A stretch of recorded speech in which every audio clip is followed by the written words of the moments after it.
नमस्कार, मेरा नाम रोहित राजपूत है। मैं सीनियर डीएमई भुसावल के रूप में यहाँ कार्यरत हूँ।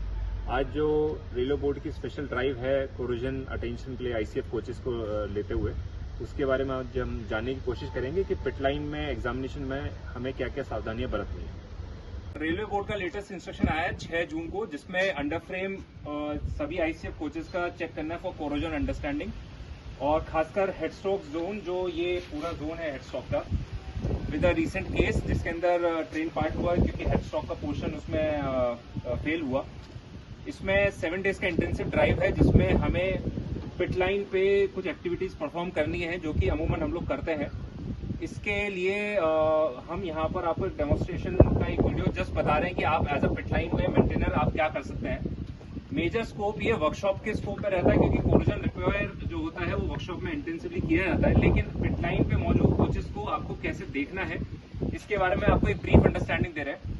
मोटा मोटा आप इसमें ये समझ लीजिए, ये हेडस्टॉक पोर्शन है जिसे हम दिखा रहे हैं, यहाँ पर दर्शा रहे हैं। हेडस्टॉक में एक आउटर हेडस्टॉक है, एक इनर हेडस्टॉक रहता है जिसके अंदर बीच में कोलैप्सिबल ट्यूब रहती है।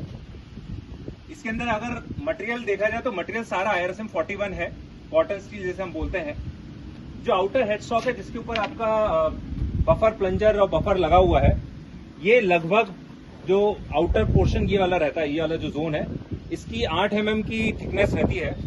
इसके बाद अंदर जाके जो होता है आपका ट्यूब आता है, फिर एक आपके पास ऑक्सिलरी हेडस्टॉक है, ये आउटर पोर्शन बोला जाता है, इनर पोर्शन बोला जाता है। इनर पोर्शन 10 mm के आसपास रहता है, 10 mm उसकी थिकनेस है। इसके बाद एक सोल बार होती है जो हेडस्टॉक के पोर्शन के बाद से फुल कोच की चेजिस को सपोर्ट करती है, जो नीचे से निकलती है। आप यहाँ पर जो देख रहे हैं ये सोल बार पोर्शन है, यहाँ से जो निकल रहा है। उसके बाद जो पोर्शन आता है सोल बार, वो पोर्शन 5 mm का होता है, तो सोल बार इज स्टैंडर्डली 5 mm।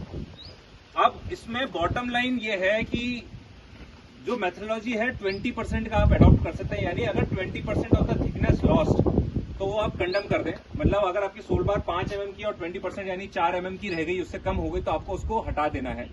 वो एक श्रेणी में आ जाता है कोरोजन रिपेयर की, जिसे वर्कशॉप में परफॉर्म किया जाता है। तो कुल मिला के ये वाला जो पोर्शन है जिसे हम सबसे ज्यादा यहाँ पर चेक करने का हमें इंश्योर करना है। अब इसमें कारण क्या है, क्योंकि इसी पोर्शन में सबसे ज्यादा कोरोजन के लिए पानी की व्यवस्था है। मतलब कोरोजन के 2 चीज चाहिए, लोहा और पानी। लोहा तो बॉडी है ही, और पानी का यहाँ पर क्योंकि ये लेबोरेटरी एरिया है, तो आपका जो लेबोरेटरी के कारण जो भी पानी है ट्रफ फ्लोर का, वो इस जोन में रहता है। इसके कारण यहाँ पे कोरोजन के सबसे ज्यादा चांसेस होते हैं। आप देखेंगे कई बार कोचेस में, जैसे इस टाइप का यहाँ पर आप पैनल देख रहे हैं कटा हुआ, ये अलग से दिख रहा है, यानी ये वर्कशॉप में इसमें रिहैब किया है, वर्कशॉप में इसमें कहीं ना कहीं कोरोजन रिपेयर किया हुआ है। अब इसमें 2 चीज होती है आईसीएफ के कोचेस में, टर्न अंडर, इसे जो हम टर्न अंडर बोलते हैं। बहुत पुराने कोचेस थे, उसका टर्न अंडर क्लोज होता था, यानी उसके अंदर कोई भी नीचे पॉकेट्स नहीं होते थे। वो सबसे डेंजरस था, क्योंकि आपको उसके अंदर क्या हो रहा है वो दिखता नहीं था। फिर लेटर ऑन इसके अंदर पॉकेट्स आते हैं, तो अगर आप नीचे देखेंगे तो इसके अंदर पॉकेट्स हैं। आपको एज अ मेंटेनर जब आप पिट में चलेंगे या आपको साइड से देखना पड़ेगा, तो इन पॉकेट्स में से आपको खासकर ये वाले जोन्स को देखना है। अब आप देखेंगे तो यहाँ पर पुराना इसमें अंडर फ्रेम में रिपेयर किया हुआ है। ये सोल बार यहाँ पर आप देखेंगे जॉइन है, यानी जब ये वर्कशॉप में लास्ट टाइम गया था तो यहाँ पर इसमें सोल बार चेंज किया गया है। कोरोजन अटेंशन में सबसे इंपॉर्टेंट चीज ये होती है कि वो कभी भी सडन फेलियर नहीं करेगा, लेकिन अगर आपने उसको प्रोलॉन्ग नजरअंदाज किया तो वो कैटास्ट्रॉफिक फेलियर करेगा। कोरोजन पानी जहां भी आएगा वो नीचे आके सेटल होता है, तो आप ये मान के चलिए कोरोजन हमेशा नीचे से ऊपर की तरफ चढ़ता है। तो यानी आपको जो कोरोडेड पोर्शन मिलेगा वो सबसे ज्यादा नीचे ही मिलेगा, वो धीरे धीरे ऊपर की तरफ चलेगा, क्योंकि पानी हमेशा नीचे की तरफ सेटल हो जाएगा। तो कोरोजन जहां होगा, यानी जब पानी आपका सेटल्ड है उस एरिया में होता है। खासकर बॉम्बे रीजन या जो भी कोस्टल रीजन है जहां पर ह्यूमिड एनवायरमेंट है, वहां पर हमें काफी सतर्क रहना पड़ता है। और अब मैं आपको इसके अंडर फ्रेम में हम बताएंगे कि आपको बेसिकली अंदर क्या क्या आप देख सकते हैं। बाहर आपको मोटा मोटी ये देखना है कि आपको यहाँ पर टैपिंग करके चेक करना है किसी भी हैमर से कि इसमें आपका कितना साउंड है। अगर डल साउंड है, इसका मतलब ये चला गया है। कई बार आप इसको ऐसे हिट करेंगे तो आपको यहाँ पर कोरोजन गिरता हुआ भी मिलेगा। तो इस पोर्शन को आपको थोड़ा साफ करना भी है और टैपिंग करके देखना है। कई बार बॉल पेन हैमर भी बोलते हैं, क्योंकि उसमें एक या स्पाइक हैमर होता है, तो अगर आप उसको यहाँ मारेंगे तो वो अंदर चले जाएगा स्पाइक हैमर। तो स्पाइक हैमर अगर अंदर जा रहा है, इसका मतलब ये जो थिकनेस है, यानी ये 2 mm के आसपास की प्लेट है, वो पूरी तरह कोरोड हो गई है, और that is a big indication. अगर स्पाइक हैमर आपका अंदर चला गया, यानी ये वाला एरिया काफी कोरोड हो चुका है। दूसरा साथ ही साथ ये जो जोन है, आप जब उसमें हिट कर रहे हैं तो उसमें अंदर आपको दिखा कि स्टर्ड साउंड आ रहा है, बहुत सॉलिड साउंड आ रहा है। इसका मतलब यहाँ पर अभी कोई कोरोजन इतना मौजूद नहीं है। क्योंकि अंदर की साइड से सोल बार इतनी विजिबल नहीं होगी, क्योंकि उसके ऊपर एक स्टिफनर बॉक्सिंग होती है, तो आप कई बार सोल बार नहीं देख सकते। इसलिए आपको हमेशा या तो ये जो होल्स मौजूद है इससे आपको देखना पड़ेगा, या आपको टैपिंग साउंड करना पड़ेगा। तो क्लीन करें, टैप करें, आपको एक्सटर्नली काफी कुछ कोरोजन के बारे में पता चल जाएगा एज अ अंडरगियर मेंटेनेंस। अब अगर हम अंदर देख लेते हैं कि हम क्या क्या देख सकते हैं और उसमें हमें क्या क्या एक्शन लेना है। बेसिकली अंडरगियर में आपको अब ये पोर्शन दिखाई देता है। अब क्योंकि यहाँ बायोटैंक्स आ गए हैं तो इसके कारण अंडरगियर एग्जामिनेशन थोड़ा टफ हो गया है, और साथ साथ थोड़ा सा और इंटेंसिव एग्जामिनेशन की जरूरत है, क्योंकि अब ये लोड बेयरिंग मेंबर्स हैं, ये 2 बड़े बड़े टैंक्स है जिसका अपना एक वेट होता है, सेल्फ वेट। आप देखेंगे ये आउटर हेड स्टॉक है जिसके बारे में बता रहा था, जो 8 mm में रहता है। इसके बाद ये ऑक्सिलरी हेड स्टॉक जिसे आप इनर हेड स्टॉक बोलते हैं, इसकी थिकनेस हो जाती है 10 mm के आसपास। तो ये 8 है और ये 10 है। इसके बीच में यहाँ पर 2 कोलैप्सिबल ट्यूब्स लगी हुई है। ये आपका पूरा बफिंग अरेंजमेंट है जो आपका स्क्रू कपलिंग और ड्राफ्ट के लिए यहाँ पर लगाया हुआ है।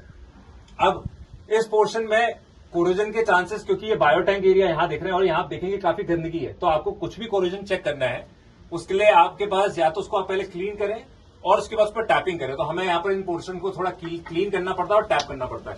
अब आप यहाँ पर से देखेंगे तो आपको ये दिखाई देगा कि ये जो पोर्शन है जिसे हम यहाँ पर ये पूरा ट्रफ पोर्शन आ जाता है।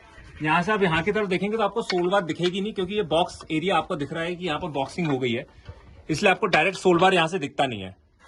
इसलिए आपको बाहर से अंदर की तरफ देखना पड़ेगा। बायोटैंक पोर्शन में आप देखेंगे ये वाला जो एरिया है काफी, यहाँ पर पानी रहता नहीं है, इसलिए यहाँ पर कोरोजन आपको दिख नहीं रहा।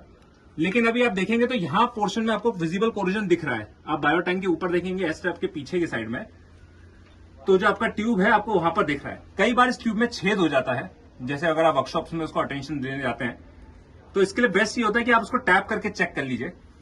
स्पाइक हैमर भी आप चेक कर सकते हैं, लेकिन आप टैपिंग करेंगे तो आपको एक आवाज और उसके ऊपर जो कोरोजन का जो झरना है वो आपको क्लियरली आप विजिबल हो जाएगा। अंडरगियर एग्जामिनेशन में जब भी आप जाएं तो आपको टैप करते हुए जाना है और वायर ब्रश लेके रखें। क्रिटिकल पोर्शन जो है वो ये वाला पोर्शन है, क्योंकि इसके अंदर ही सबसे ज्यादा पानी है। ये पूरा पोर्शन हेड स्टॉक है। हमें कोशिश ये करनी है कि आप जितना हो सके उस पोर्शन को ज्यादा देखें, क्योंकि आप देखेंगे यहां से तो आपको थोड़ा सा अभी आप देखेंगे तो इस पोर्शन में ये जो ट्यूब है यहाँ पर आपको कोरोजन पैचेस दिख रहे हैं, जो कि कोरोड दिख रहा है आपको। और ये वाला एरिया भी आप देख सकते हैं, यहाँ पर आपको ब्राउनिश कलर दिख रहा है, ये कोरोजन के सिम्टम्स है।